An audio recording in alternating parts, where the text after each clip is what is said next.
Kami mohon perhatian hadirin, acara ITB Talks Halal Bihalal ITB akan segera dimulai. Allahu Akbar, Allahu Akbar, Allahu Akbar. La ilaha illallah, Allahu Akbar, Allahu Akbar, walillahil hamd.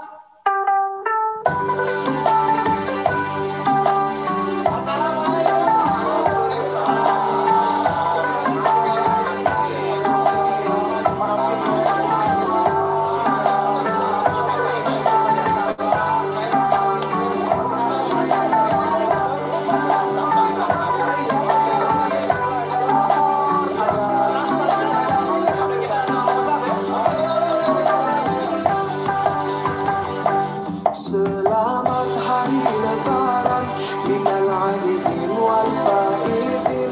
Selamat hari lebaran, mohon maaf lahir dan batin. 30 hari lapar dahaga, 30 hari menahan nafsu, 30 hari menahan diri, mengharapkan ridha ilahi. 30 hari telah kita lewati, segala doa semoga dijabahi. 30 hari bulan yang suci, semoga dapatkan kemenangan diri. Selamat hari lebaran minal aizin wal faizin. Selamat hari lebaran, mohon maaf lahir dan batin. Usailah sudah bulan Ramadan, bulan yang suci, penuh dengan ampunan.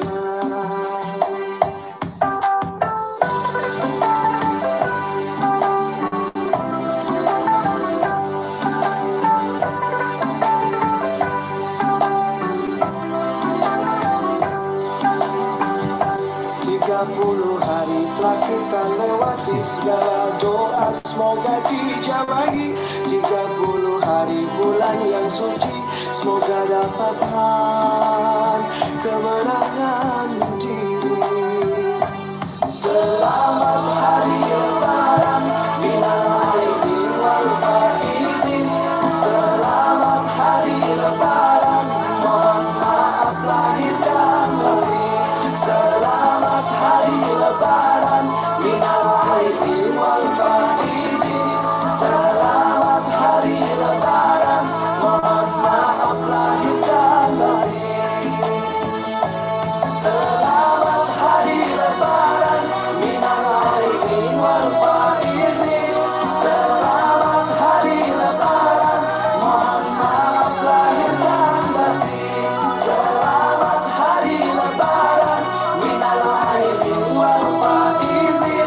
Selamat hari lebaran, mohon maaf lahir dan batin. Mohon maaf lahir dan batin. Bismillahirrahmanirrahim. Assalamualaikum warahmatullahi wabarakatuh. Bismillah, alhamdulillah, wassalatu wassalam ala rasulillah. Asyhadu an la ilaha illallah, wa asyhadu anna muhammadan abduhu wa rasuluh allazi la nabiyya ba'dah. Rabbi shrah li sadri wa yassir li amri wahlul 'uqdatam min lisani yafqahu qawli amma ba'du.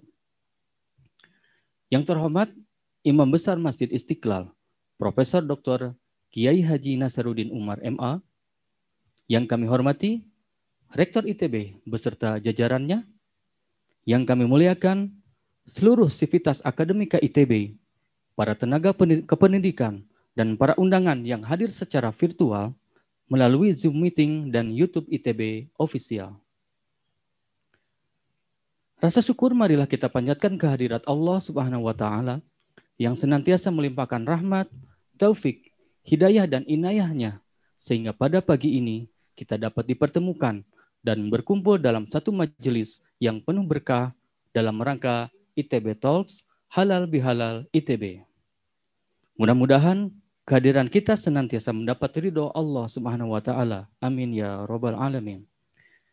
Bapak Ibu hadirin yang kami hormati, untuk mengawali acara ini, marilah kita bersama-sama mendengarkan dan menghayati ayat-ayat suci Al-Quran yang akan disampaikan oleh Ustadz Kristiono S.Com.I. MPD. Kepada Ustadz Kristiono, kami silahkan.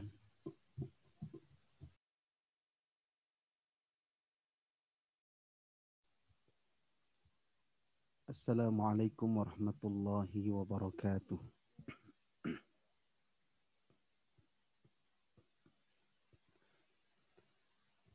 A'udzu billahi minasy syaithanir rajim.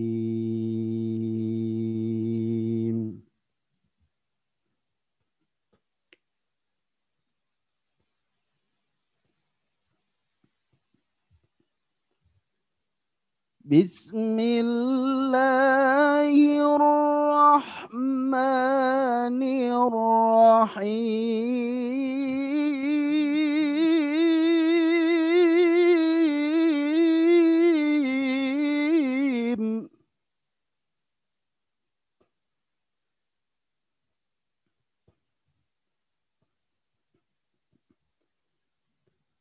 وسارعوا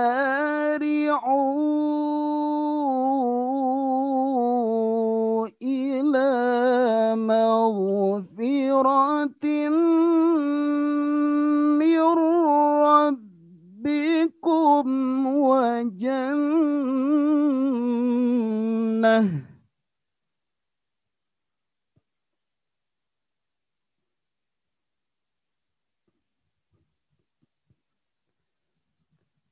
وجنة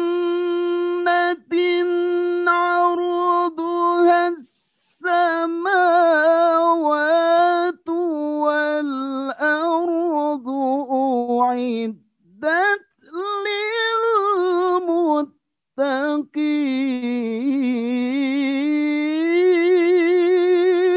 للمتقين.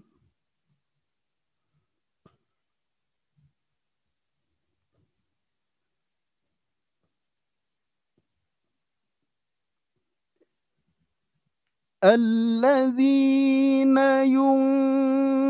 ينفقون في السراء والضراء والكاظمين الغيظ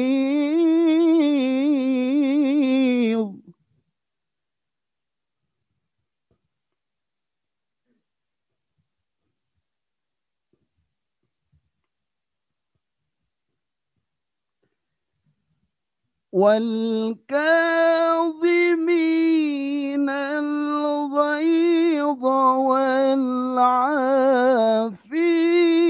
عن الناس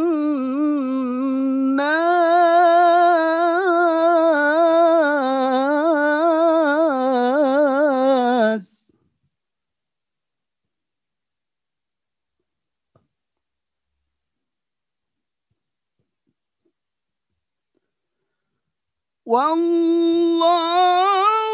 يحب المحسنين.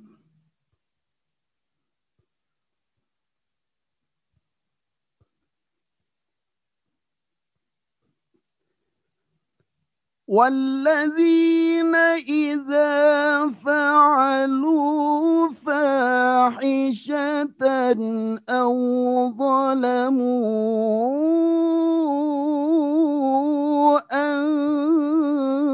أنفسهم ذكروا الله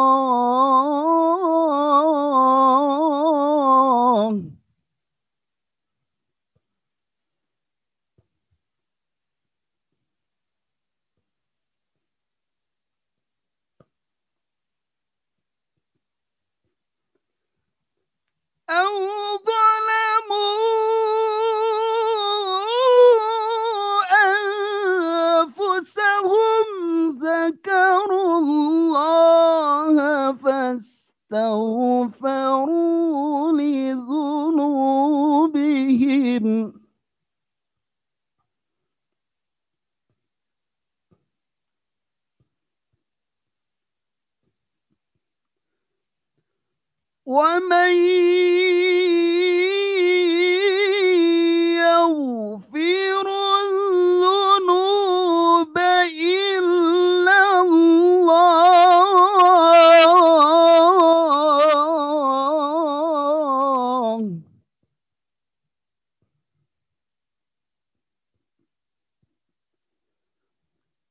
ولم يصروا على ما فعلوا وهم يعلمون.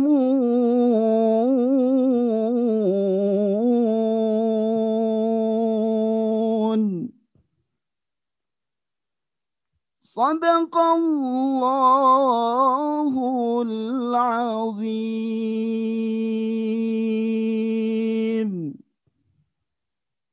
Assalamualaikum warahmatullahi wabarakatuh.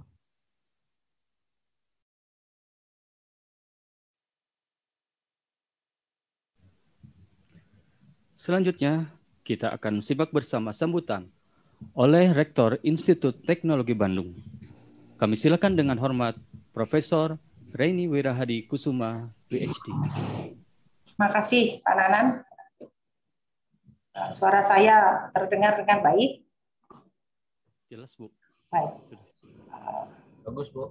Ya, yang kami hormati Profesor Dr. Kiai Haji Nazaruddin Umar MA, Ketua dan para anggota Majelis Wali Amanat ITB, Ketua dan para anggota Senat Akademik, Ketua dan para anggota Forum Guru Besar, para Wakil Rektor, Sekretaris Institut, Dekan, Kaprodi, Kepala Pusat, Pusat Penelitian, para Direktur, seluruh kolega dosen, mahasiswa, tenaga kependidikan ITB, dan juga tentunya para Purna Bakti dan para alumni yang kami banggakan.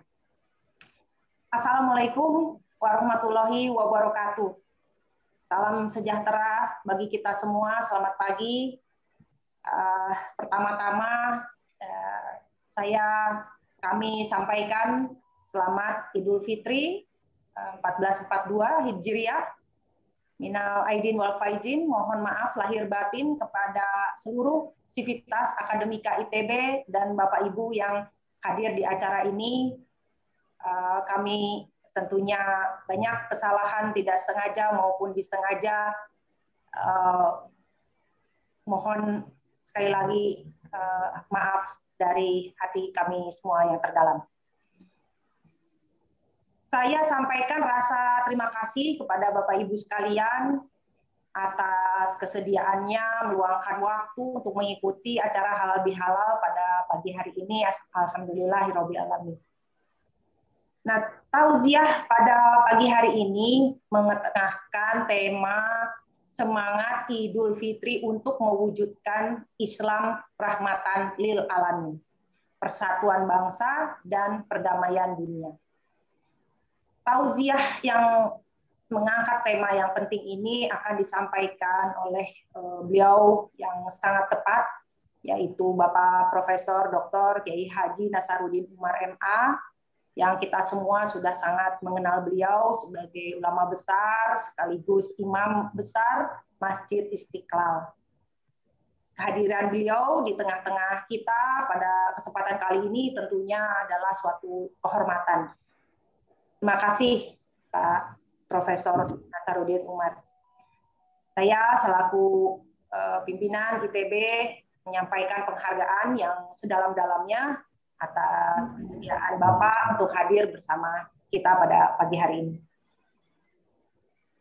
Bapak, Ibu, mahasiswa yang saya hormati, perkenankan saya sedikit mengangkat tema persatuan bangsa dan perdamaian dunia. Jadi dua hal ini adalah tema yang universal. Setiap bangsa membutuhkan persatuan dan kesatuan, apalagi Indonesia ini Nusantara, pulau-pulau ribuan. Persatuan bangsa dibutuhkan untuk membangun kesejahteraan bersama dan meraih kemajuan bersama pula. Setiap bangsa seperti Indonesia juga membutuhkan perdamaian dunia. Nah, dalam kehidupan masyarakat dunia yang damai, tentunya kita semua bangsa-bangsa dapat menjalin kolaborasi dan bertukar pengalaman dalam kerangka upaya untuk menjawab tantangan-tantangan baru. Di tengah-tengah pandemi yang melanda kita semua ini adalah suatu contoh konkret tentang adanya tantangan baru yang dihadapi oleh semua, oleh dunia, masyarakat dunia. Nah, pada lingkup nasional, upaya-upaya pencegahan penyebaran yang lebih luas, bahkan penuntasan COVID-19, serta pemulihan ekonomi, membutuhkan dukungan persatuan dan solidaritas bangsa kita semua. Begitu pula pada skala dunia, penanganan pandemi ini, bahkan pelaksanaan vaksinasi, juga membutuhkan kolaborasi dan solidaritas global. Di samping masalah yang sangat besar pada akhir-akhir ini, yaitu pandemi, sebenarnya kita juga selalu masyarakat dunia ini menghadapi tantangan bersama. Antara lain perubahan iklim global, degradasi lingkungan, keterbatasan dari ketersediaan energi, pangan, air, merupakan permasalahan yang membutuhkan kolaborasi global untuk menghadapinya. Tantangan-tantangan lain yaitu mungkin adalah disrupsi-disrupsi sebagai akibat kemajuan-kemajuan di bidang teknologi digital dan bionanoteknologi. Nah, selain ini semua, juga ada masalah besar kesenjangan sosial ekonomi terjadi di mana-mana di sekitar kita, di bangsa Indonesia, bangsa lain, satu daerah-daerah lain di dalam suatu negara. Nah, berbagai tantangan tersebut hanya akan dapat kita hadapi apabila kita memperkuat persatuan bangsa serta turut memberi perdamaian dunia. Nah, Islam sebagai agama yang meyakininya kita semua bahwa rahmat adalah rahmat bagi seluruh alam semesta atau rahmatan lil alamin. Menjadi sebuah tumpuan harapan untuk mencapai kedua hal tersebut. Persatuan bangsa dan perdamaian dunia. Nah, hari ini tingginya dinamika dalam kehidupan global dan hadirnya tantangan-tantangan baru tersebut membuat isu persatuan bangsa dan perdamaian dunia menjadi semakin relevan dan sangat penting untuk kita perhatikan semua. Nah, saya berharap dengan semangat Idul Fitri dan melalui tausiah yang akan disampaikan oleh Prof. Nasaruddin Umar, kita dapat meluangkan waktu menyimak yang dapat disampaikan beliau, sehingga kita dapat melakukan refleksi terhadap berbagai permasalahan tersebut, dan juga kita menjadi insan-insan yang selalu bersyukur dan lebih baik. Saya sampaikan juga apresiasi yang tinggi kepada pihak-pihak yang telah mempersiapkan penyelenggaraan acara halal bihalal ini. Terima kasih. Wassalamualaikum warahmatullahi wabarakatuh. Hadirin yang kami muliakan, kita akan memasuki acara utama pada hari ini, yaitu tausiah, yang akan disampaikan oleh Imam Besar Masjid Istiqlal, Profesor Dr. Kiai Haji Nasaruddin Umar, dengan tema Semangat Idul Fitri untuk mewujudkan Islam rahmatan lil alamin, persatuan bangsa, dan perdamaian dunia. Sesi ini akan dipandu oleh moderator, yaitu Wakil Rektor Bidang Keuangan, Perencanaan, dan Pengembangan ITB. Kepada Insinyur Muhammad Abdu, MT, PhD, kami silahkan. Baik, terima kasih. Suara saya bisa terdengar ya? Dengan baik? Jelas, Pak. Oke, baik. Assalamualaikum warahmatullahi wabarakatuh. Waalaikumsalam. Alhamdulillahirabbil alamin. Asyhadu an la ilaha illallah wa asyhadu anna Muhammadar Rasulullah. Allahumma sholli ala Muhammad wa ala ali Muhammad. Bapak Ibu, sivitas akademika, para dosen, mahasiswa, tenaga pendidikan Institut Teknologi Bandung. Tentunya kita selalu panjatkan puji kepada Allah, Sang Pemelihara kita semua, tidak habis-habisnya. Dan tentunya saya ucapkan juga selamat Idul Fitri, taqabbalallahu minna wa minkum. Terakhir kali kita bertemu dalam forum virtual ITB Talk Ngabuburit yang lalu. Pada bulan Ramadan, kita mendengarkan Kiai Haji Hussein Muhammad mengingatkan kita akan pentingnya menghargai kemajemukan dan tasamuh. Semoga dengan berakhirnya bulan Ramadan dan kita merayakan Idul Fitri, Allah menerima semua upaya yang kita lakukan selama 1 bulan untuk semakin sadar akan keberadaan Allah beserta kita atau bertakwa.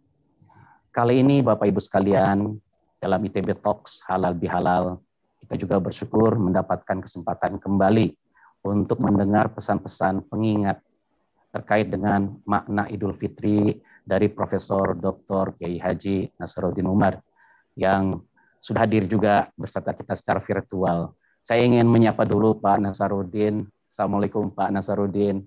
Apa kabarnya? Waalaikumsalam warahmatullahi wabarakatuh. Alhamdulillah. Makasih. Alhamdulillah. Semoga Bapak sehat selalu. Saya dengar Bapak sedang di Kota Makassar ya Pak? Iya. Oh ya, alhamdulillah. Terima kasih atas kerjanya hadir bersama kami di pagi ini. Saya ingin selanjutnya menyampaikan informasi terkait Pak Nasaruddin Umar ini. Bapak Nasaruddin Umar adalah guru besar di UIN Syarif Hidayatullah Jakarta dan juga saat ini menjabat sebagai Rektor Institut PTIQ atau Perguruan Tinggi Ilmu Al-Quran. Yang kita juga tahu juga Pak Nasaruddin adalah imam besar Masjid Istiqlal. Pernah menjabat sebagai Wakil Menteri Agama pada tahun 2011 sampai 2014 saat itu. Dan saat ini beliau juga sebagai Wakil Dewan Pertimbangan MUI Pusat. Beliau adalah pendiri dari organisasi lintas agama yang disebut Masyarakat Dialog Antar Umat Beragama. Dan juga pasti banyak sekali beban-beban tugas lainnya kalau kita membaca di Wikipedia terkait dengan beliau. Pak Nasaruddin Umar telah banyak menulis buku juga terkait dengan perspektif dan kesetaraan gender dalam Islam. Kemudian terkait dengan deradikalisasi pemahaman Al-Quran dan hadis, serta tentang pendekatan dan jalan sufistik. Yang penting juga beliau ini bisa kita ikuti pandangannya dan juga pemikirannya di channel resmi beliau yang disebut sebagai Nasaruddin Umar Official atau NUO, baik di situs internet, sosial media seperti YouTube. Saya kemarin mendengarkan tentang pembahasan kitab Imam Al-Ghazali, Ihya Ulumuddin ya, pada saat Ramadan dan juga Facebooknya dan juga Instagram. Kebetulan Pak Nasaruddin subscriber dan juga follower medsos Bapak. Tema yang akan kita dengar kali ini ya, dan kita kaji juga dan kita hayati hari ini terkait dengan pesan universal agama Islam, yaitu semangat Idul Fitri untuk mewujudkan Islam rahmatan lil alamin, persatuan bangsa dan perdamaian dunia. Ini tentu saja mengingatkan kita semua Bapak Ibu sekalian tentang moto ITB, yaitu in harmonia progressio, yaitu kemajuan dalam keselarasan. Dan juga cita-cita besar kita yang ada dicantumkan dalam rencana induk pengembangan dan juga Rensa ITB, yaitu kita menjadi universitas yang locally relevant, globally respected. Jadi alhamdulillah kita bisa menyediakan waktu bersama-sama. Sebagai informasi, Pak Nasaruddin akan menyampaikan materinya selama 40 menit. Kemudian ada jeda sebentar dan kita akan bisa mendapatkan kesempatan untuk berdiskusi dengan beliau selama 20 menit. Silakan kepada Bapak Ibu sekalian yang ingin bertanya memanfaatkan fasilitas chat dalam Zoom maupun YouTube dengan format tertentu, yaitu tanya, kemudian isi pertanyaannya. Nanti akan saya collect pertanyaan-pertanyaannya dan nanti kita akan tutup juga dengan doa bersama yang dipimpin oleh Pak Nasaruddin. Mari Bapak Ibu sekalian, kita lapangkan dada kita untuk dapat menyerap materi yang akan disampaikan oleh Pak Nasaruddin sehingga pada akhirnya mendapat hikmah daripada acara ini. Saya persilakan Pak Nasaruddin. Bismillahirrahmanirrahim. Assalamualaikum warahmatullahi wabarakatuh. Selamat pagi dan salam sejahtera untuk kita semuanya. Alhamdulillahilladzi akramana wa hamalana fil barri wal bahr wa razaqana minat thayyibat wa faddalana ala katsirin mimma khalaqna tafdila. Asyhadu an la ilaha illallah wa asyhadu anna Muhammadan abduhu wa rasuluh. Al-mab'uts ila an-nasi kaffatan basyiran wa nadhiran wa da'iyan ila Allah bi'idzni wa sirajan munira. Allahumma shalli wa sallim ala hadan nabiyil karim wa rasulil azim wa ala alihi wa sahbihi wa man tabi'ahu ila yaumiddin, amma ba'd.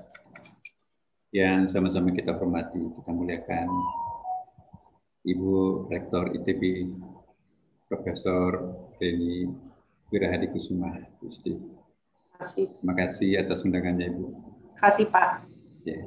Yang juga sama-sama kita hormati para sesepuh ITB, baik yang masih aktif menjabat maupun juga yang sudah purna bakti, ya. Mereka semuanya menentukan jalan ITB ke depan yang merupakan, ya kalau boleh saya mengistilahkan, ITB itu adalah sebuah mitos bagi masyarakat Indonesia, artinya sesuatu yang sangat-sangat di mana masyarakat berharap banyak terhadap ITB ini. Tanpa mengurangi rasa hormat saya tidak sebutkan satu persatu. Di sini hadir juga para pengurus dan anggota forum guru besar, ya, tentu juga yang sama-sama kita muliakan ketua dan anggota Majelis Wali Amanah ITB, kemudian juga para warek dan rekan, kemudian para alumni dan para mahasiswa. Silaturahim sebetulnya adalah dari dua akar kata yang simpel, tapi dua kata ini selalu berkonotasi negatif, positif, ya. Nggak ada negatifnya sama sekali dalam kamus besar bahasa Arab. Silah itu artinya to connect. Connect itu artinya ya menyambung. Negatif positif itu kalau disambung pasti akan melahirkan energi. Jadi sinergi melahirkan energi. Bahasa hadisnya ya al-barakatu bil jamaah. Tapi bahasa terjemah pondok pesantrennya kebersamaan melahirkan berkah. Tapi mungkin bahasa ITB-nya adalah energi, ya, dihasilkan oleh sinergi. Al-jamaah artinya sinergi, al-barakah artinya energi. Jadi sinergilah yang akan melahirkan energi. Sedangkan ar-rahim, rahim itu dari akar kata rahimah, cinta kasih. Dalam perspektif spiritual Islam, rahimah itu disebut dengan Ummus Sifah atau Ummul Asma. Ada 99 nama Allah, kalau dipadatkan maka itu pemadatannya adalah Rahmanir Rahim. Dan ada hadis Nabi juga yang mengatakan bahwa kalau Al-Quran 30 juz, 6.666 ayat, 114 surah dipadatkan, kata Rasulullah, pemadatannya adalah surah Al-Fatihah. Kalau dipadatkan surah Al-Fatihah, pemadatannya adalah ayat pertamanya, Bismillahirrahmanirrahim. Dan inti basmalah itu ialah kita diperkenalkan dengan Ummus Sifah atau Ummul Asma, yaitu Ar-Rahman Ar-Rahim. Ar-Rahman Ar-Rahim berasal dari akar kata yang sama, rahimah, artinya cinta. Maka itu Quran disebut dengan surah Al-Fatihah disebut dengan Ummul Quran, atau juga disebutkan Ummul Kitab. Kalau Quran, Taurat, Injil, Zabur dipadatkan, pemadatannya adalah surah Al-Fatihah. Intinya Al-Fatihah pada basmalahnya, dan intinya basmalah Ar-Rahmanir-Rahim berasal dari satu akar kata yang sama, rahimah, artinya cinta. Jadi kalau kita padatkan Al-Quran dan kitab suci lain menjadi satu kata, maka kata itu adalah cinta. Jadi sangat tidak tepat kalau kita memperkenalkan Islam, tapi mengumbar kebencian, mengumbar konflik, dan seterusnya. Islam itu sesungguhnya adalah dari akar kata salimah, membentuk masdar salam, kemudian masdar rubainya adalah Islam, masdar sudasinya adalah istislam. Allah memanggil nama Islam, bukan assalam, bukan juga sudasinya istislam. Inna dina indallah al-Islam. Jadi sesungguhnya dari struktur bahasa Arab, Islam itu adalah sudah jalan tengah, karena diambil in between antara ilmu saraf itu ada namanya tulati, ya, susunan kata yang terdiri dari kata dasar. Bahasa Arab itu kan kata dasarnya 3, ya. Jadi sim lam mim salimah. masdarnya itu adalah salam. Tapi ada juga sudasi yang paling perfect, yang paling tinggi itu adalah istaslama, setimbang istaf'ala kalau dalam bahasa Arab. Masdarnya adalah istislam. Apa bedanya antara assalam, Islam, dan istislam? Kalau assalam hanya ada nilai tanpa norma. Jadi itulah nanti ya kalau orang beragama Islam tapi cuma sampai ke tingkat assalam itu tidak perfect ya, tidak mencerminkan Islam. Kenapa? Karena hanya ada nilai without norm, tidak ada norma, hanya ada nilai. Sedangkan Islam itu ada nilainya, ada normanya juga, ada rewardingnya. Tapi juga Allah tidak memberikan nama agamanya itu dengan istislam yang sangat perfect, intensitinya sangat kuat. Karena kita bukan malaikat. Kalau istislam tidak boleh ada sedikit pun pelanggaran. Tapi kalau hanya agama salam, itu human relation sudah bagus, sudah Islam kok enggak juga. Karena ada normanya tidak terwakili dalam kata salam. Tapi inna dina innallah al-islam. Jadi sebetulnya tidak perlu kita menambahkan Islam wasatiyah. Karena kata Islam dalam ilmu syaraf itu sudah wasatiyah. Karena in between antara sulasi dengan rubai 3 dan 4. Tidak perlu juga ditambahkan Islam moderat. Kan Islam itu sudah kata jadian moderat. Bukan yang standar as-salam. Bukan yang perfect al-istislam.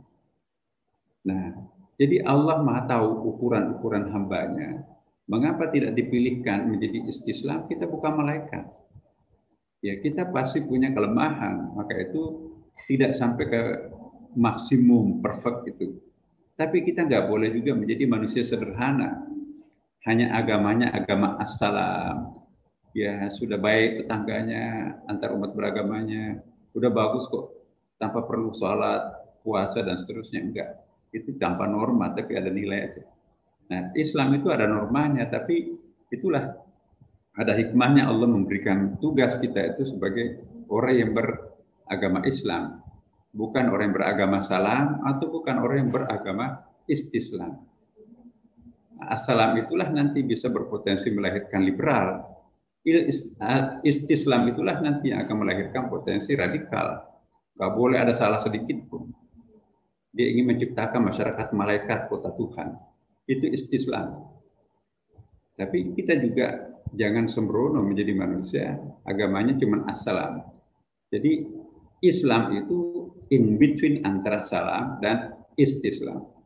Seluruh nabi itu menerima Islam sebagai agama. Maka itu di dalam Al-Quran kata-kata muslimun itu bukan hanya umat Nabi Muhammad. Seluruh nabi-nabinya Allah, rasulnya Allah itu disebut dengan muslim. Pengikut setianya pun juga muslim namanya. Coba perhatikan, ada 7 kata-kata muslimun di dalam Al-Quran yang mengacu kepada agama Nabi Muhammad SAW. Agama yang dibawa oleh Nabi Isa, pengikut setianya disebut wa nahnu minal muslimin. Agama yang dibawa oleh Nabi Musa, Taurat, termasuk Yahudi juga sebetulnya. Makna generik agamanya itu juga adalah Islam. Nah, kalau kita mau pakai bukunya Syekh Hussein Nasr, Islam universal itu di Islam. Tapi Islam partikular yang dibawa oleh Nabi Muhammad itulah an-Islam. Jadi di Islam, semua agama para nabi dan para pengikut setianya itu disebut di Islam. Ya, tetapi kalau Islam yang dibawa Nabi Muhammad SAW, itulah an-Islam. Jadi partikular daripada di Islam. An-Islam versi yang dibawa Nabi Muhammad SAW. Tapi semuanya itu adalah Muslim. Bahkan kalau kita lihat di dalam Al-Quran, dari kata jadian salimah itu, siapapun yang tunduk kepada hukum alam, maka itu juga Muslim. Batu itu juga disebut Muslim, karena tunduk pada hukum gravitasi. Hanya manusia satu-satunya yang mendapatkan extra law, hukum ekstra. Yang lainnya hanya tunduk pada satu hukum kauniyah yang disebut dengan hukum takwini. Hanya manusia yang memiliki hukum tashri'i. Tashri'i itu ekstra. Karena dia sebagai khalifah tentu butuh semacam hukum-hukum ekstra untuk menuntun dirinya sebagai khalifah di muka bumi ini. Tapi itu sifatnya ikhtiari, choice. bukan idtirari yang terpaksa seperti hukum alam tadi.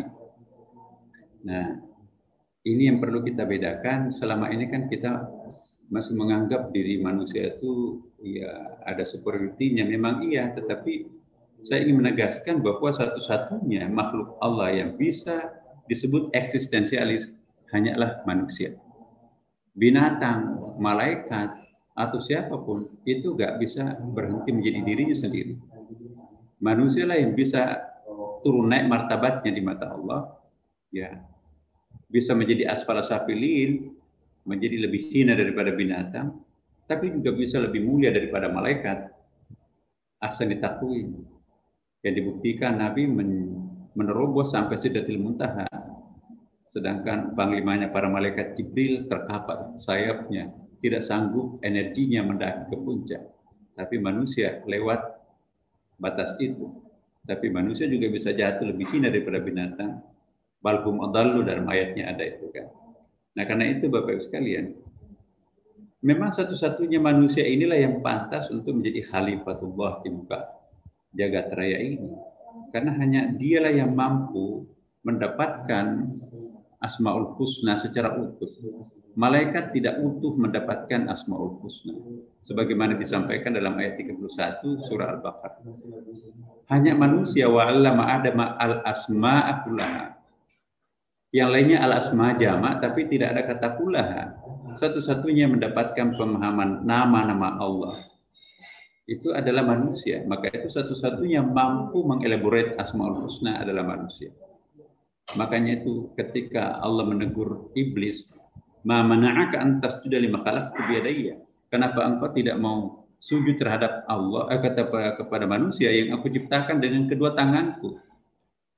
Tangan kanan kiri dalam pembahasan epistemologi tasawuf itu sangat dalam. Tangan kanan maskulin, tangan kiri feminin. Jadi malaikat tentu tidak mungkin bisa menjadi khalifah karena hanya mampu merepresentasikan tangan kanan, tangan kirinya, atau tangan femininnya Allah. Yang lainnya ada merepresentasikan tangan kanan maskulinnya Allah. Satu-satunya manusia inilah yang mampu merepresentasikan keutuhan tangan Tuhan tanda kutip, yaitu manusia. Lima khalaqtu biyadayya. Nah karena itu manusia itu disebut walaqad karramna bani Adam. Tidak disebutkan walaqad faddala. Faddala itu proven. Tapi kalau karrama itu sakral. Allah memuliakan anak cucu Adam. Menarik ini, Allah pintar sekali, maha pintar mencari sebuah istilah yang saya tidak pernah temukan dalam kitab lain. Allah memuliakan anak cucu Adam. Apapun agamanya, etniknya, warga negaranya, jenis kelaminnya, etniknya. Pokoknya wajib hukumnya dihormati, dimuliakan. Luar biasa. Bahkan dalam Islam, dalam Al-Quran dan hadis, bukan hanya memuliakan orang hidupnya, tapi orang matinya pun juga. Mematahkan tulang rusuk mayat sama dosanya mematahkan tulang rusuk orang hidup. Itu hadis. Hadis Bukhari, menginjak perut di kuburan sama sakitnya kalau kita diinjak perutnya pada waktu hidup.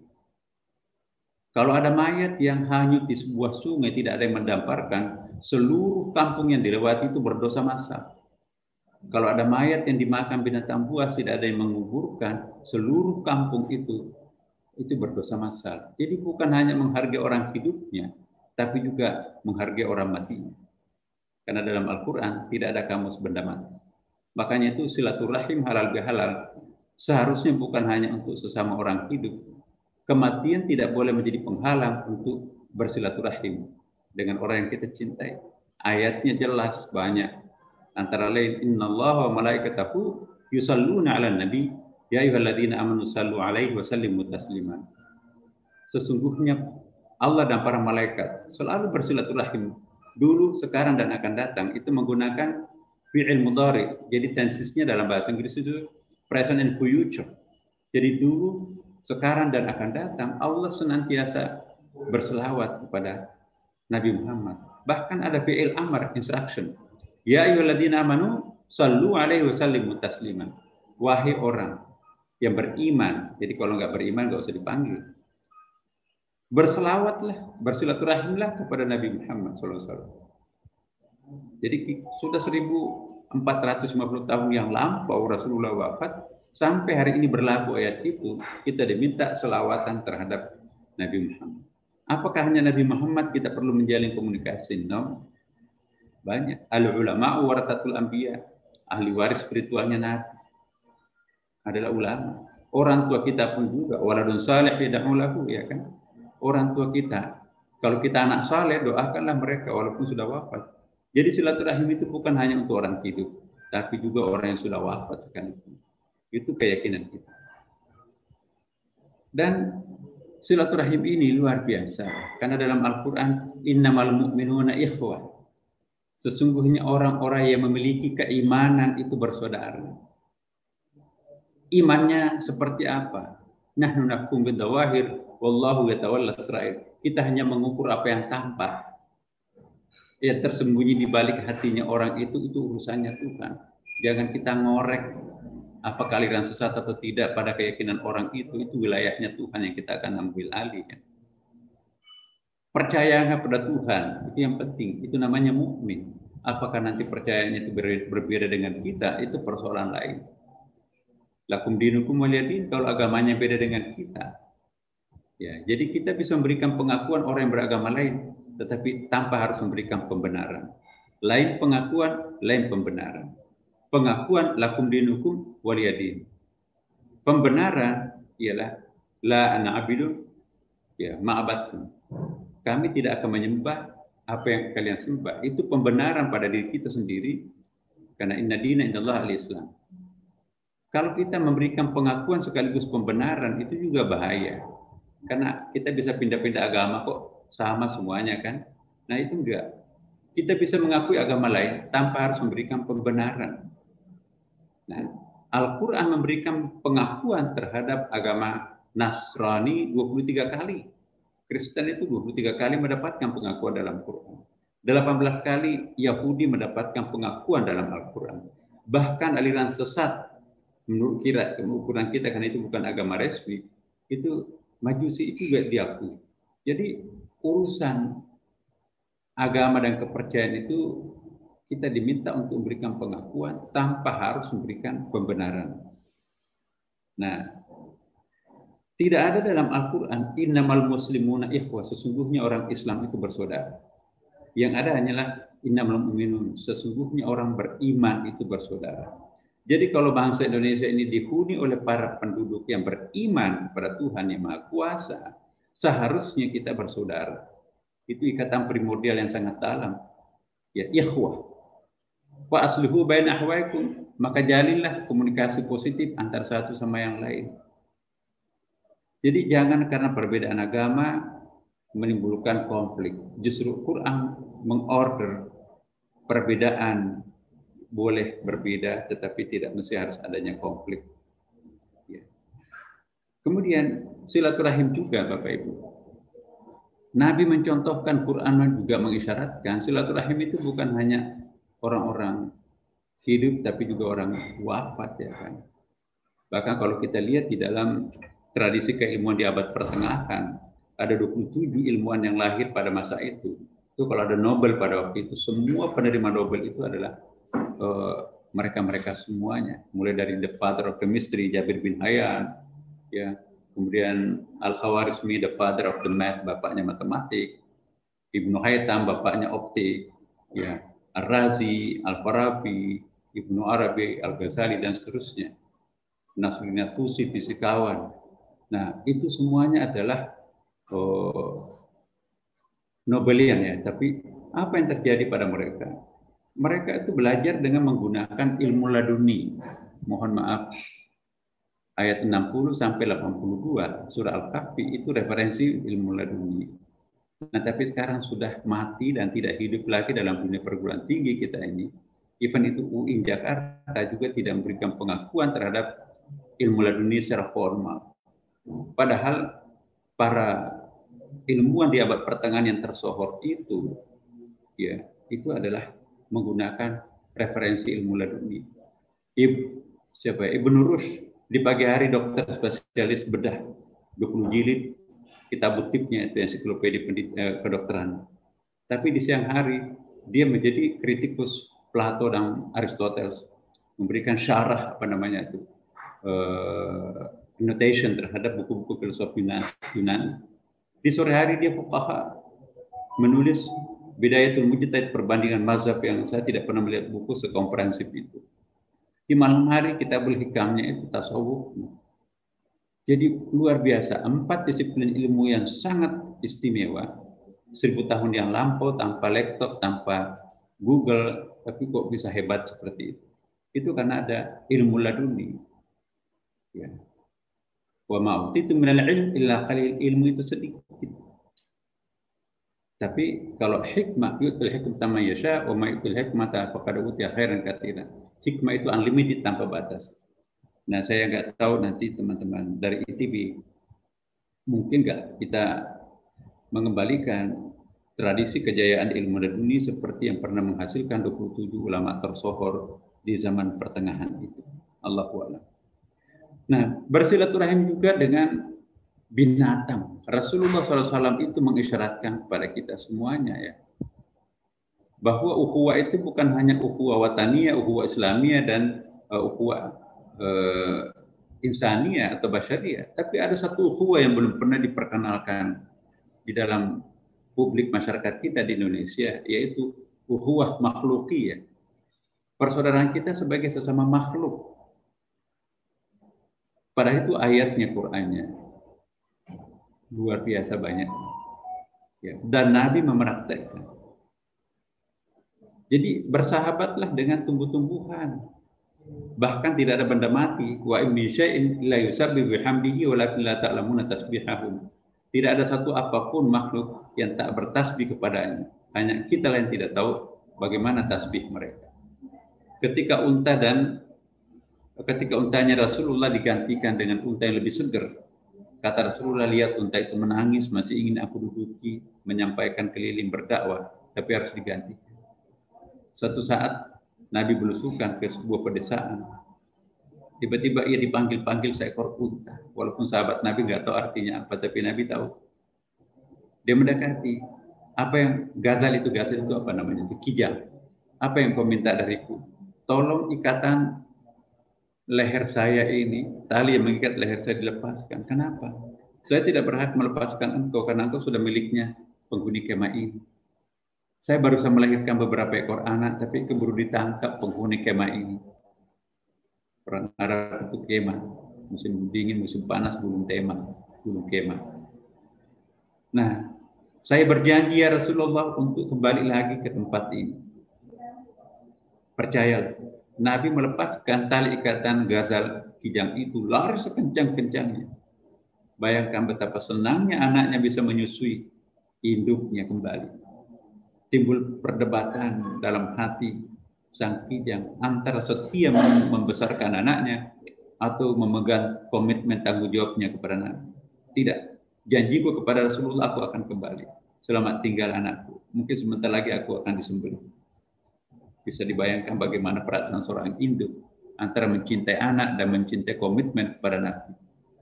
Lalu datanglah dalam keadaan susunya sudah kempes, kata hadis Nabi. Tolong diikatkan kembali tali ikatan leher saya ya Rasulullah. Begitu diikat kembali, yang punya kemah datang. Ada apa ya Rasulullah, kamu datang memegang kijang itu, ambillah. Di sini banyak kijang yang bisa saya tangkap. Enggak, ini milik kamu. Satu kehormatan bagi kami ya Rasulullah kalau engkau mengambil kijang pemberian kami. Diambillah, dia sendiri yang menuntun kijang itu. Sampai terlindung ke sebuah bukit, Nabi melepaskan kembali kijang itu. Pergilah membesarkan anak-anak. Jadi ia memberikan kijang itu senang, diambil pemberiannya oleh seorang Nabi Muhammad SAW. Kijang itu juga senang bisa membesarkan anaknya kembali. Anak-anak kijang itu pun juga puas bisa kembali menyusui induknya. Nabi pun juga merasa puas karena telah berbuat baik kepada sahabatnya dalam bentuk binatang. Ya. Kemudian banyak seperti itu. Tanaman pun juga. Seandainya besok dunia ini kiamat, tetaplah kalian menanam pohon, kata Rasulullah dalam hadis sahih. Betapa pentingnya menanam.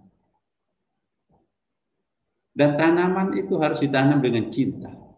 Nabi bersabda, besok kalian akan pergi berperang. Setiap kali prajuritnya akan terjun ke medan perang, dia memberikan briefing. Satu di antara briefingnya, jangan mematahkan ranting pohon, apalagi merusak tanaman orang. Yang lainnya jangan merusak rumah ibadahnya orang, jangan mengganggu perempuan dan orang tua yang ajus-ajus yang sudah pensiunan, ya. Non-militer, jangan mengganggu anak-anak. Itu etikanya perang dalam Islam.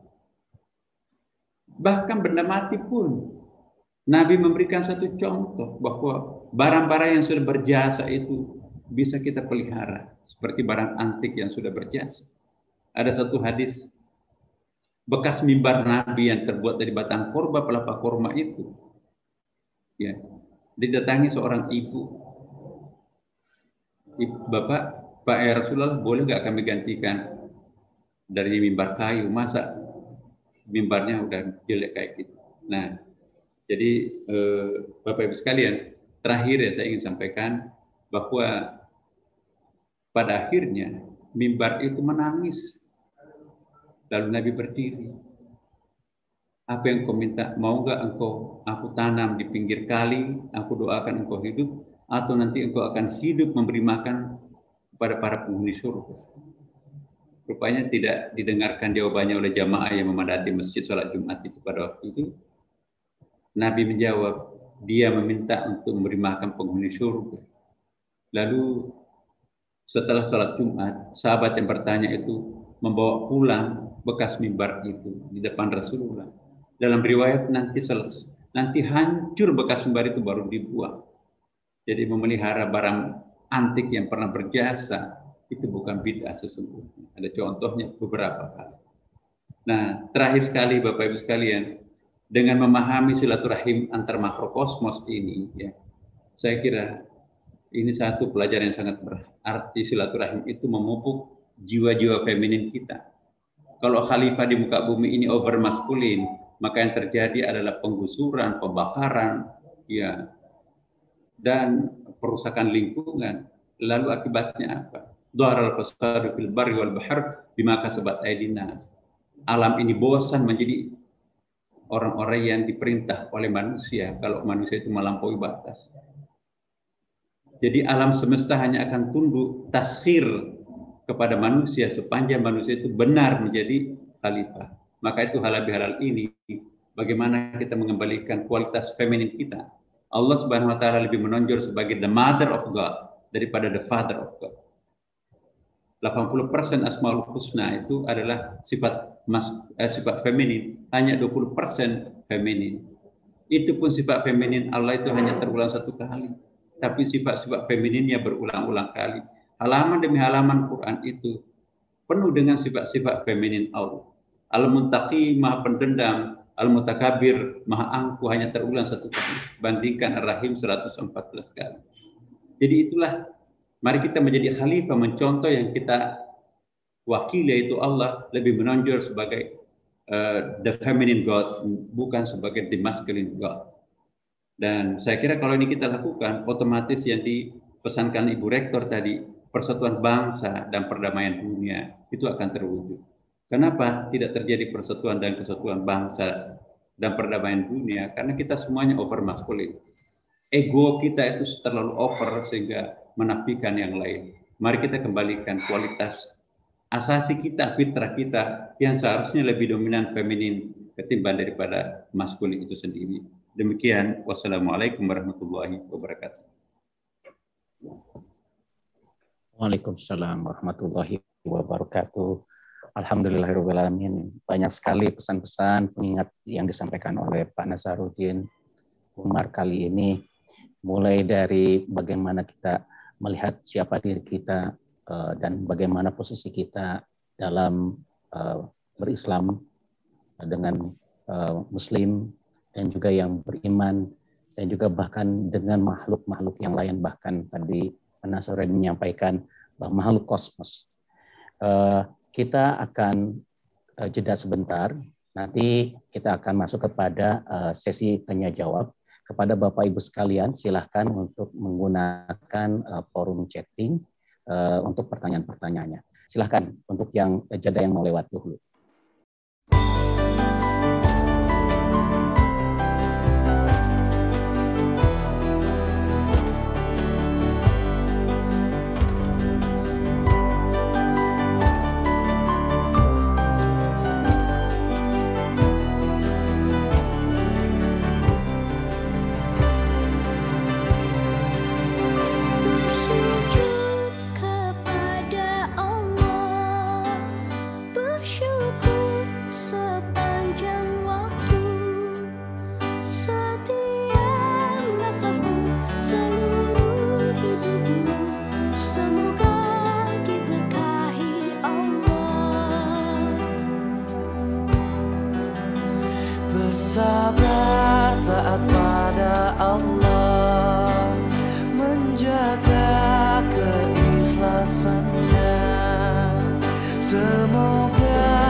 nafasmu seluruh hidupmu.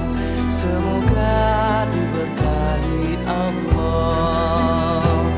Alhamdulillah wa syukurillah, bersyukur padamu ya Allah. Kau jadikan kami saudara, indah dalam kebersamaan.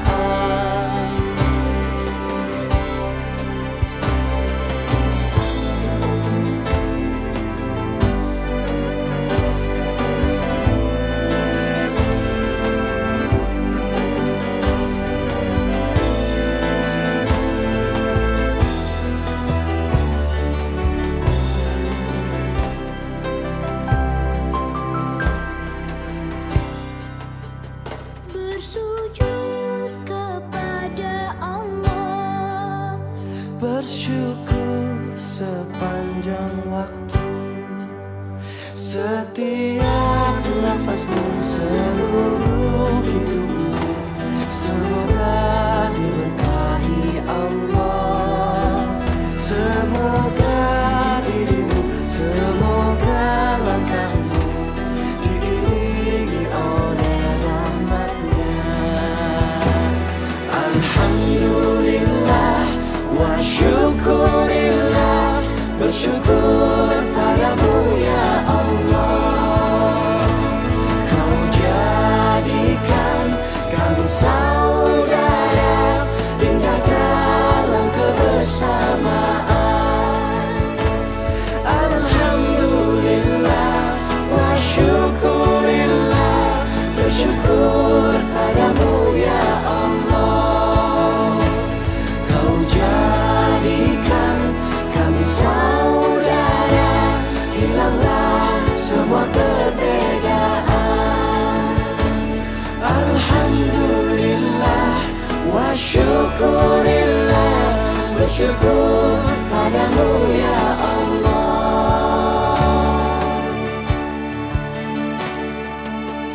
Bersujud kepada Allah, bersyukur sepanjang waktu.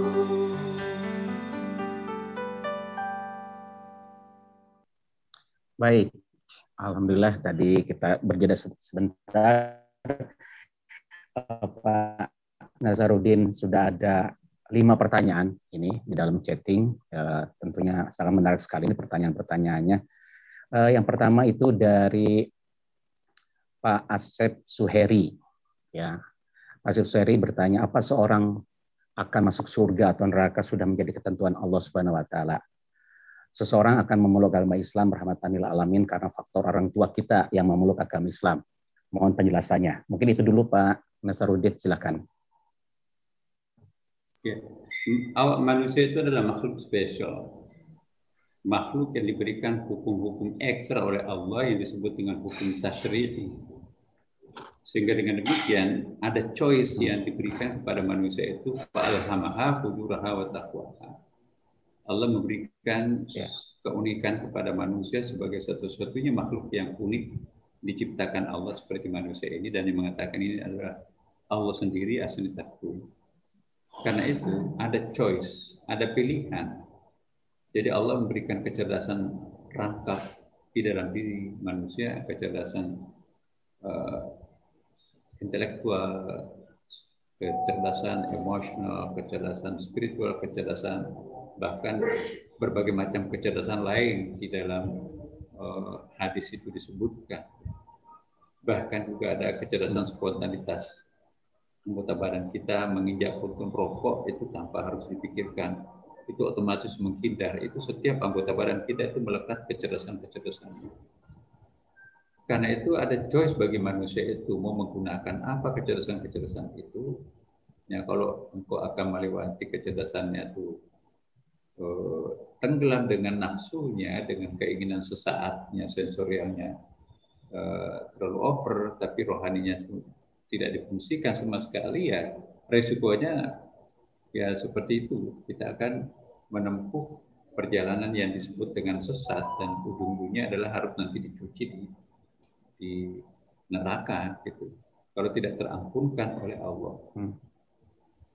Tapi sebaliknya, kalau kita melakukan kekeliruan, lalu sadar akan kekeliruan yang kita lakukan, kemudian kita mohon ampun, maka sebesar apapun dosa seseorang itu, pengampunannya Tuhan jauh lebih besar. Allah menciptakan manusia dengan cinta dan bukan karena dendam. Karena itu Islam itu memandang manusia itu sejak awal suci.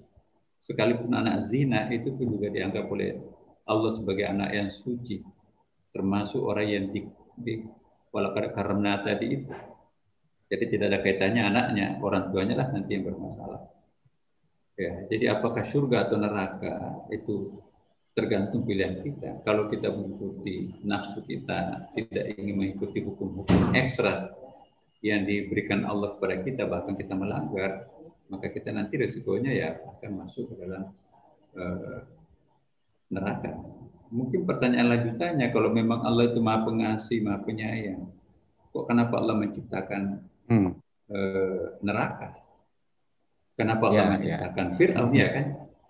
Ya, Allah kan itu resiko Asmaul Husna. Namanya Allah itu kan berhadapan-hadapan satu sama lain. Tapi itu buktinya Allah juga Maha Mutlak. Ya, Allah salah satu asmanya itu adalah Al-Mudil, Maha menyesatkan.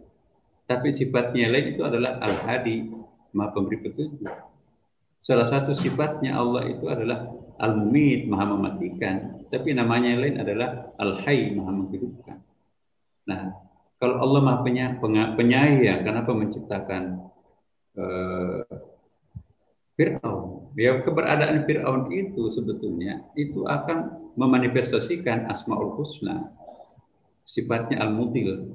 Seandainya tidak ada Fir'aun, maka Tuhan tidak sempurna. Karena Allah memperkenalkan namanya Al-Mudil, Maha menyesatkan. Kalau nggak ada yang tersesat, itu hanya Allah sempurna dalam wacana tapi tidak in fact. Kalau Allah Maha Pencipta tapi tidak ada makhluknya.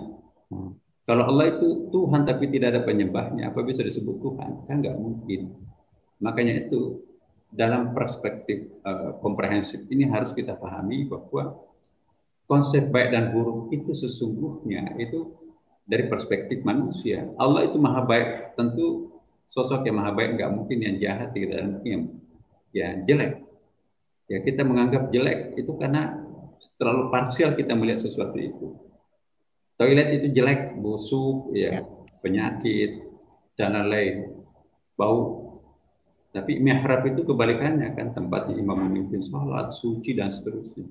Tapi sempurna nggak masjid tanpa toilet. Jangan-jangan kita lebih sering cari toilet daripada mihrab. Nah, jadi kalau tidak ada neraka, coba surga aja. Kita di dunia ini surga, di rahim ibu surga, di alam barzah surga, di akhirat nanti semuanya surga. Kira-kira nikmat nggak surga itu?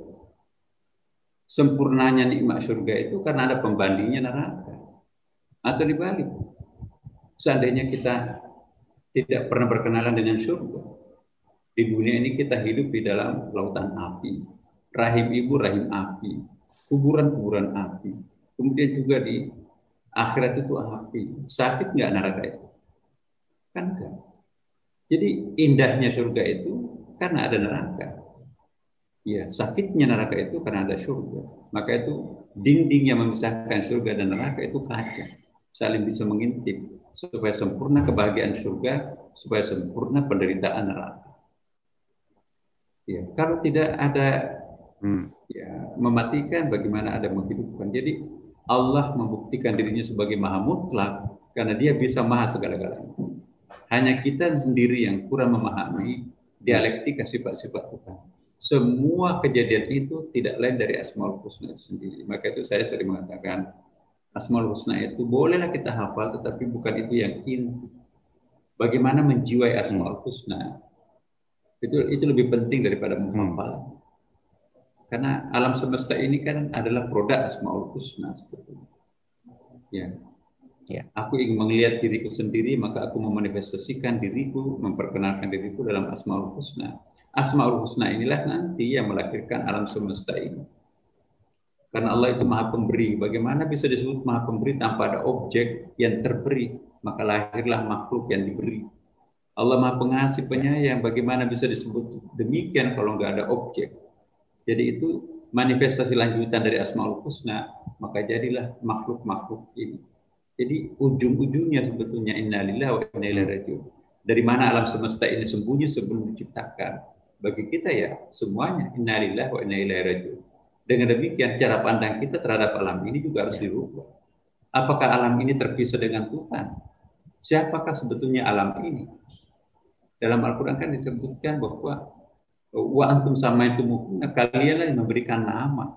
Oh itu matahari, itu bulan, itu bintang. Dalam hadis Nabi, innallaha kana wa lam yakun ma'ahu syai'. Allah itu ada dan tidak ada menemaninya siapapun.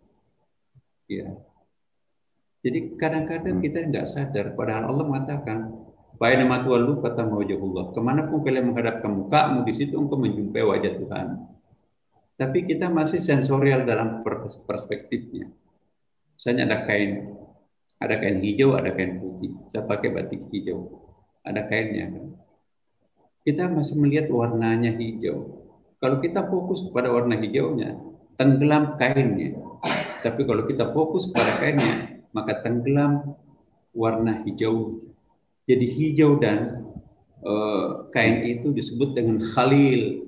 Kalau Ibrahim itu, Nabi Ibrahim itu Khalilullah, itu sahabat dekatnya dengan Allah. Jadi antara dua hal, antara warna hijau dengan kain itu saling menenggelamkan satu sama lain. Nah, kalau para sufi melihat bukan pohonnya, tapi kalau kita melihat pohonnya, itu tahapan awal untuk sampai kepada suatu kesimpulan. Kita kadang-kadang nggak sadar, yang kita lihat di sini ada pakai jilbab, ada pakai peci, ada pakai batik, ada pakai macam-macam, ada pakai jas, tapi tidak sadar kita yang kita lihat itu adalah kapas. Yang kita lihat itu adalah benang. Hanya karena kita fokus pada bentuknya. Nah, kalau kita sudah sadar akan semuanya ini, maka itu ada kearifan. Nah, kita diminta untuk eling, kontemplasi, supaya jangan hanya melihat warna hijau, tapi lihat juga di situ ada benang. Terima kasih. Baik, terima kasih. Saya ingat sekali apa yang disampaikan Pak Nazarudin ya beberapa waktu yang lalu, 6 hari yang lalu rasanya di YouTube ya, terkait dengan nama ini ya Pak. Mungkin kepada Bapak Ibu sekalian bisa lebih mendalaminya nanti ya, menggunakan YouTube. Kemudian selanjutnya ini ada pertanyaan Pak Nazarudin terkait dengan perubahan nilai-nilai. Jadi disebutkan dalam konteks kehidupan modern ini di mana masyarakat dengan basis teknologi dan ilmu pengetahuan sering sebut milenial lah, masyarakat milenial sekarang ini mengalami pergeseran nilai-nilai sosial dan juga budaya. Misalnya dalam kebersamaan menjadi ciri-ciri harus bergaul begitu sosial kita itu sekarang sikapnya lebih ke individualistik dan juga egois gitu ya. Nah ada pergeseran nilai ini tentunya ya jadi ada pertentangan-pertentangan begitu ya.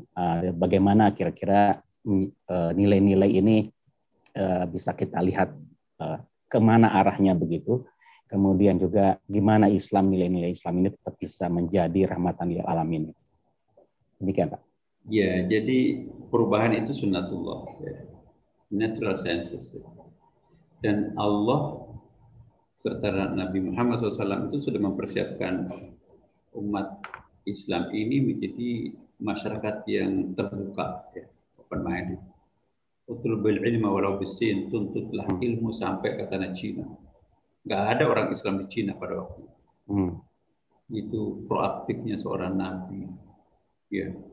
Kemudian juga mengirim ekspedisi, paling tidak ada 5 komunikasi dalam bentuk surat yang diterjemahkan oleh sekretaris pribadinya Nabi Zaid bin Thabit yang ahli bahasa dunia. Dia menguasai 6 bahasa dunia, sahabat atau sekretaris pribadi Nabi itu enggak tergantikan sampai mana 2. Nah, jadi konsekuensinya Islam sebagai agama terbuka, ada hadisnya yang lain, al-hikmatu dhalatul mu'mini fahaitu wajadaha wa haqqu biha. Ya. Hikmah atau kebenaran itu universal. Temukanlah dimanapun kamu temukan, karena itu milik Islam yang tercecer. Jadi kalau kita menemukan sebuah kearifan, sebuah kebenaran, sebuah kreasi di luar negeri Islam sekalipun, ambillah karena itu milik Islam. Semua yang tidak bertentangan dengan substansi ajaran Islam itu adalah Islam. Jadi jangan karena faktor psikologis aja kita nggak terbiasa dengan sebuah perubahan baru sehingga kita mempertentangkan itu tidak Islami. Islami tidak Islaminya sesuatu itu acuannya apa? Itu bukan psikologi kita, bukan ego, bukan individu, bukan kearifan lokal kita kan. Acuannya adalah Al-Quran. Boleh jadi menurut kita itu tidak baik, tapi menurut Allah itu baik. Asa antakrahu syai'an fa huwa khairul lakum. Wa asa an tuhibbu syai'an fa huwa syarrul lakum. Boleh jadi menurut engkau itu buruk, tapi baik di mata Allah. Boleh jadi menurut engkau itu adalah baik, buruk tapi baik di mata Allah. Ya, jadi kriteria itu adalah Quran. Maka itu Quran itu adalah informasi dan konfirmasi. Nah, bagi orang awam, Quran itu informasi. Tapi bagi orang ITB, itu heavy-nya kepada konfirmasi. Kita punya akal, lapis-lapis kecerdasan kita banyak. Tapi benar nggak apa yang kita asumsikan itu? Kriteria pembenarannya adalah Quran. Kalau benar memang tidak mungkin akal itu dari Allah, Quran itu dari Allah bisa bertentangan. Kalau ada pertentangan di antara keduanya, mungkin karena kita belum khatam ya, belum tuntas melakukan penelitian itu, belum terlalu valid. Ya. Atau mungkin karena pemahaman kita terhadap Quran itu juga belum terlalu valid. Nggak mungkin dua hal yang bertentangan berasal dari suatu sumber yang sama. Ya. Jadi dengan demikian bagaimana mengantisipasi ini? Saya kira tadi penyesuaian mental kita itu. Terbuka itu ya Pak ya tadi. Oke, belajar terus ya untuk kita mendalami. Baik Pak Nasaruddin, ada beberapa pertanyaan yang terkait dengan tadi yang Bapak sampaikan ilmu laduni ini. Jadi kayaknya ingin lebih tahu lagi Bapak-bapak dan Ibu yang bertanya ini. Silakan Pak. Apa yang dimaksud ilmu laduni? Silakan Pak terkait. Ya. Silakan. Ya. Ya, silakan Pak. Tadi jadi pertanyaannya tentang apa yang dimaksud dengan ilmu laduni. Oh iya, di dalam Al-Quran itu kan ada miladuni ilman. Ilmu laduni itu ialah pengetahuan yang diperoleh langsung dari Allah Subhanahu wa taala. Sedangkan pengetahuan kita selama ini kan itu indirect ya. Belajar kepada guru. Dalam dunia barat pun juga sudah mulai berkenalan sekarang apa yang disebut dengan impersonal lectures, impersonal teachers. Alangkah miskinnya seorang murid atau seorang mahasiswa kalau gurunya hanya orang. Ya. Coba kita lihat di dalam surah Al-Qasas. Ya. Surah Al-Qasas itu Nabi Musa itu belajar kepada pohon. Jadi pohon yang menjadi gurunya.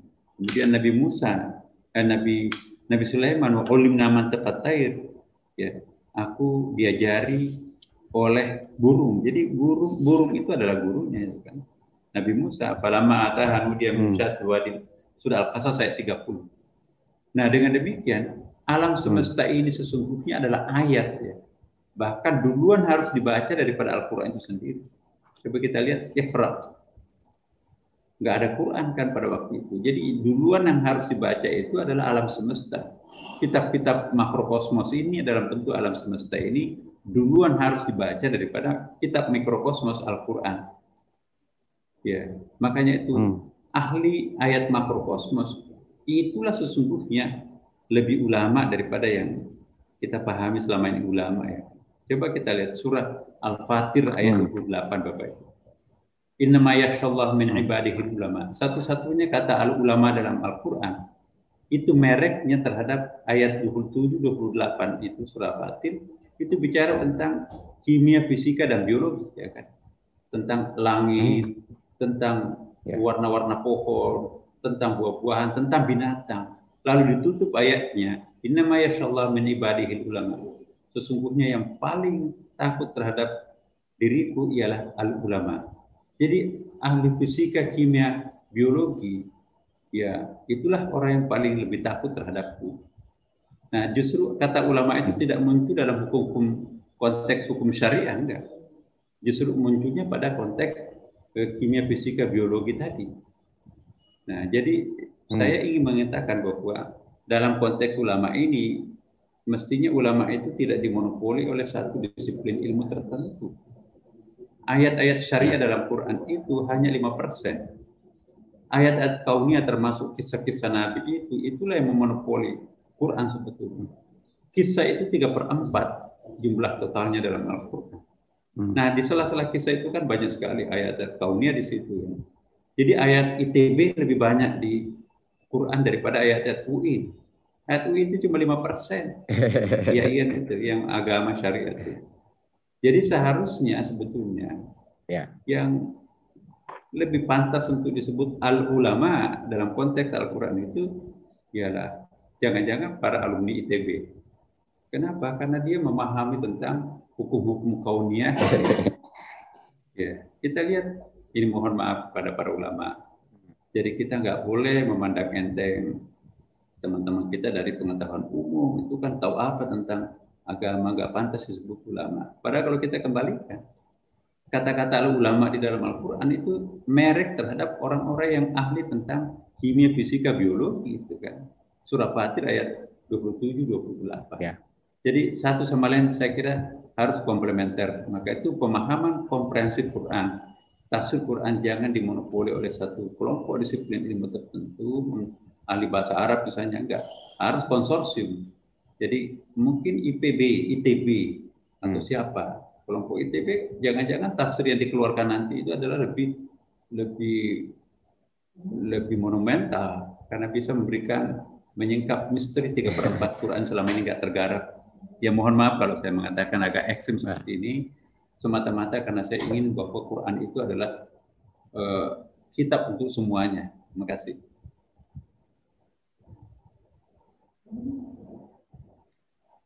Ya, wah ini dan juga Pak Nasaruddin karena disebut ulama kita juga. Kemudian ini ada pertanyaan yang sangat teknis mungkin ya. Ada kasus begitu terkait dengan pemutusan silaturahim gitu. Nah, bagaimana kita bisa menjalin kembali hubungan silaturahmi ini dengan yang pernah berselisih dengan kita? Silakan Pak Nasaruddin. Iya. Salah satu misi hidup kita itu mencontoh Tuhan ya kan. Allah berkali-kali memperkenalkan sifat-sifat At-Tawwab, Al-Ghafur, Al-Afu, Ar-Rahman, Ar-Rahim. Allah Maha Penerima Taubat. Al-Afu, Allah Maha Pengampun, pemaaf ya. Al-Ghafur, Allah Maha Pengampun. Ya, Ar-Rahim, Maha Penyayang. Al-Afu, Rahman, Maha Pengasih. Nah, kalau Allah seperti itu, sementara hadis Nabi mengatakan takhallaqu bi akhlaqillah. Contohilah akhlaknya Allah Subhanahu wa taala. Jadi kalau kita pelit memaafkan, dalam hadis lain disebutkan langit pun juga akan pelit memaafkan yang bersangkutan. Makin murah kita memberi maaf, makin mudah Tuhan juga memberikan maaf. Ya, jadi saya kira bukanlah kodrati sifat manusia yang sejati kalau pelit memberikan maaf atau pelit meminta maaf. Ya manusia itu makhluk khata manusia, maka seharusnya terbiasa meminta maaf dan terbiasa juga memberi maaf. Ya, saya kira begitu. Ya, jadi teringat kembali yang disebutkan tadi Pak Nasaruddin terkait dengan sifat feminim dan maskulinnya ya Allah, di mana kita sebenarnya harus mencontoh keduanya, bukan hanya salah satu saja ya Pak Nasaruddin. Ini menarik karena pertanyaan-pertanyaan juga yang lain berkaitan dengan itu. Jadi istilahnya bagaimana menerjemahkan sifat feminim dan maskulin ini, Pak, dari Allah kepada kita. Gitu. Iya, tadi ada pertanyaan, apakah salah kalau over maskulin? Iya. Jadi ya betul. Garam itu kalau kebanyakan gimana? Kehadirannya diperlukan. Sayur tanpa garam apa artinya? Tapi kalau terlalu dominan garamnya, apa rasanya? Jadi dosis Asmaul Husna itu juga mungkin bisa dipelajari. Mengapa kok Ar-Rahim paling sering berulang? Mengapa Muntaqim hanya satu kali berulang? Sementara itu kan penampilan, tidak ada satu pun yang tidak terencanakan oleh Allah. Mengapa Al-Mutakabbir Maha Ampuh hanya satu kali dalam Al-Quran? Al-Muntaqim satu kali dalam Al-Quran. Tapi yang paling dominan itu adalah Ar-Rahman, Ar-Rahim. Setiap surah diawali dengan Bismillahirrahmanirrahim kecuali surah Bara'ah atau surah At-Taubah. Karena itu isinya perang. Ya. Jadi itu ada artinya.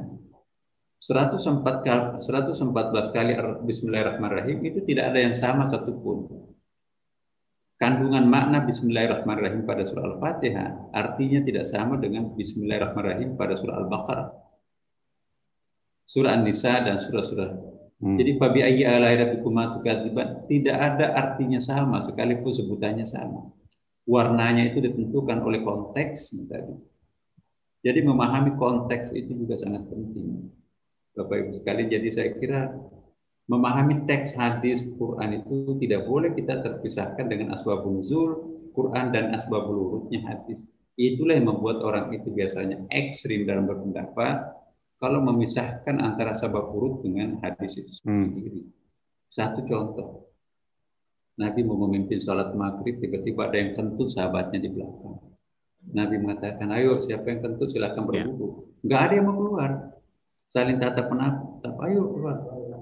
Maghrib waktunya sebentar kan, dan itu bau daging unta kan. Memang menjelang sholat maghrib itu ada yang undangan potong daging unta lah pada waktu itu. Nabi merubah redaksinya, ayo siapa yang makan daging unta silahkan berwudu. Wah, ramai-ramai keluar berwudu.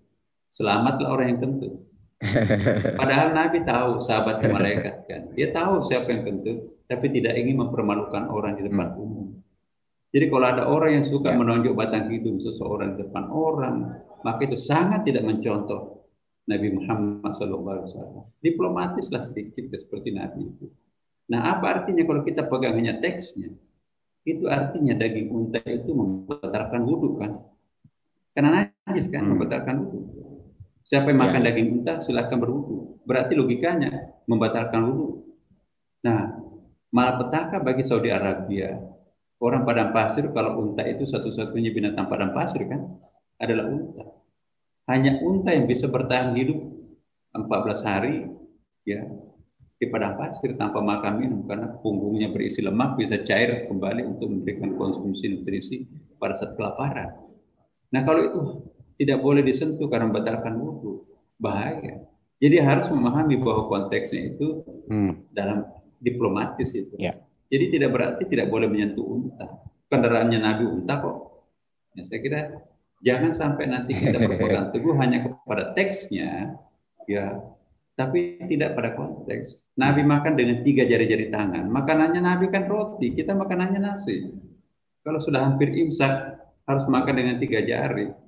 Keburu azan kita belum kenyang kan. Jadi tidak bertentangan hadis Nabi kalau kita makan 5 jari kan.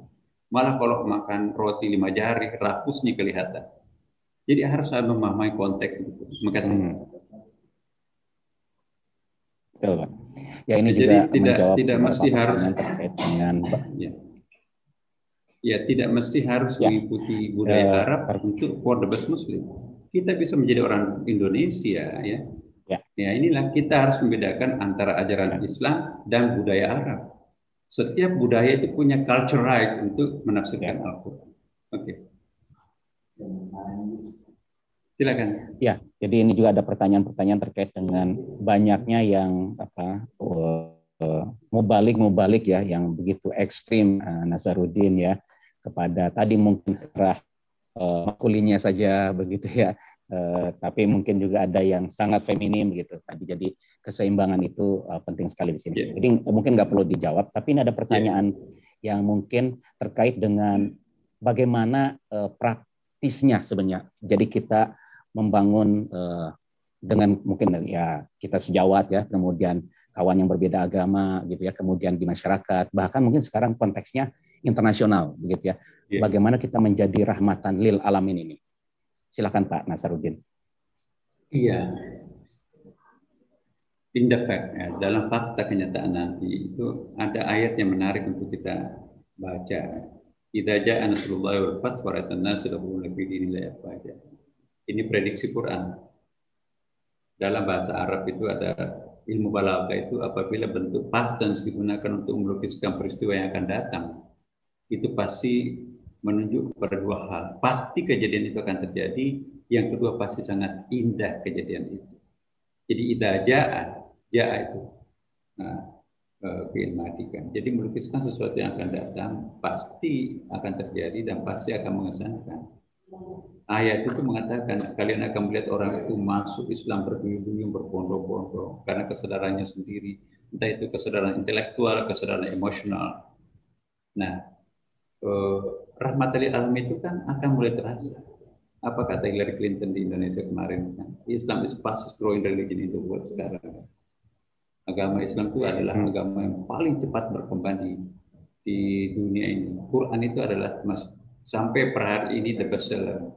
Penerbitan yang terbesar jumlah oplahnya tak terandingi 10 tahun terakhir adalah ternyata Quran. Baik yang membencinya maupun yang cinta itu sama-sama membeli Quran sampai tak tertandingi oplah penjualan. Nah, jadi apa yang dimaksud rahmatan lil alamin? Nah, ini mungkin tantangan kita ke depan. Siapa yang menjadi imamul hadarah nanti akan datang? Kan ini kan juga peradaban itu perlu contoh ya.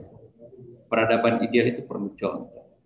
Nah, apakah Timur Tengah bisa menjadi contoh peradaban ideal Islam itu? Nah, sekarang orang berpaling, telunjuk orang ini larinya ke arah Indonesia ini. Karena Timur Tengah sudah selesai tugasnya menerima Islam, tapi untuk memelihara kelanjutan Islam itu sepertinya memang harus bergeser katanya ke Indonesia karena bebas dari pusat konflik yang namanya Israel. Ya, budaya Indonesia itu budaya maritime culture yang sangat egaliter. Ya. Bahkan ada yang menambahkan bahwa ya Indonesia pantas nggak ada nabi, tidak perlu nabi, ustadz aja udah cukup kok. Tapi langganan nabi itu memang masyarakat yang perlu turun nabi. Asyhadu kufran wa nifaqa, ada ayatnya itu. Orang-orang Arab pada lama terutama itu kan adalah yang paling dahsyat kekafiran dan kemunafikannya, maka memang perlu nabi. Nah, kalau orang Indonesia nggak ada nabinya, tetapi penelitian di Saudi Arabia, jamaah haji yang paling santun, yang paling sedikit angka kriminalitasnya, padahal paling banyak populasinya adalah Indonesia. Kami pun juga pernah keliling di penjara-penjara di Saudi Arabia bersama dengan BNPT, meneliti di penjara-penjara itu. Saya mendapatkan kesan luar biasa. Etnik yang paling besar di Saudi Arabia sesudah orang Arab pada Indonesia, tapi etnik yang paling sedikit di penjara Indonesia adalah orang Indonesia. Hebat katanya negeri Anda. Padahal kita nggak pernah ada nabi. Bahkan geografis yang paling jauh dari tanah Arab adalah Indonesia. Yang lainnya naik ojek udah nyampe di Ka'bah kan. Kita paling jauh. Ya, 9 jam terbang baru nyampe. Tapi penelitian Saudi Arabia, ada PhD dari Amerika tapi asal Saudi. Negeri yang paling menghormati bulan Ramadan itu adalah Indonesia. Maka itu ada turis Ramadan ya kan. Turis-turis Ramadan ini mereka menyerbu Indonesia karena tempat yang paling nikmat untuk menikmati bulan Ramadan. Ya. Alunan musiknya baik di mall maupun di TV, semua religius. Presenternya juga katanya tutup aurat, padahal itu hanya berlaku Ramadan. Kemudian juga hotel-hotelnya didekorasi menjadi masjid. Ya, jam 3, jam 4 sudah bertalu-talu menara masjidnya, bahkan di kampung-kampung panci-panci, sahur tanpa orang lain beragama lain tersinggung. Dan yang paling menakjubkan kata mereka, teman-teman kita non-muslim itu menahan diri tidak merokok di publik, makan di depan mereka teman-teman yang berpuasa. Restoran pun juga tertutup. Nggak ada negara lain seperti itu. Yang lainnya tetap buka seperti biasa. Nah, Indonesia itu lain, luar biasa.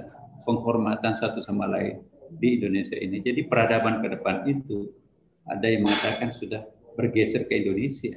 Jadi qiblatul mu'minina fil ibadah yani fi Makkahil Mukarramah wa qiblatul muslimina fil hadara yani fi Indonesia.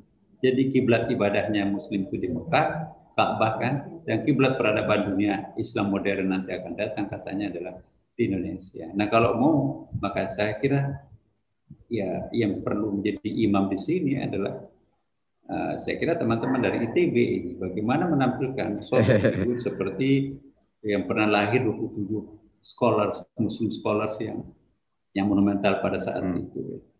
Saya kira kita tidak bisa memandang enteng juga teman-teman kita di Salman itu luar biasa itu. Jangan-jangan justru bacaannya itu lebih mendalam daripada teman-teman kita yang di tempat-tempat perguruan tinggi agama Islam. Ya, tapi kita juga tidak bisa memandang enteng teman-teman kita dari UI sekarang kan juga sudah ada fakultas umumnya.